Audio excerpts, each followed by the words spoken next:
आपके प्रेम से इनकी तरफ से 500 रुपये चढ़ावा महामाई के दरबार पे बोली छठ मैया की।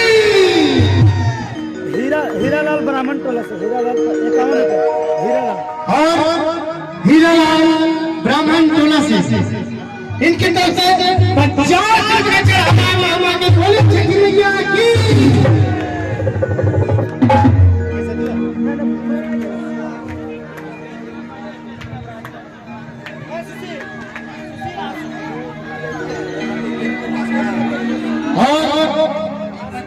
दीपक की माँ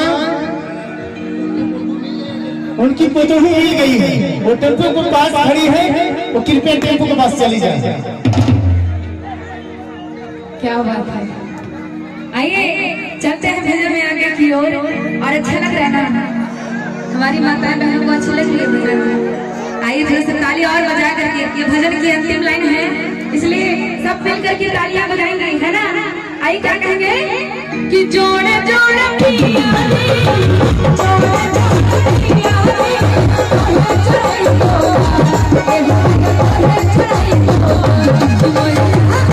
कि मैया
इनकी तरफ से 50 रुपये का चढ़ावा है, बोली सच्चे दरबार की।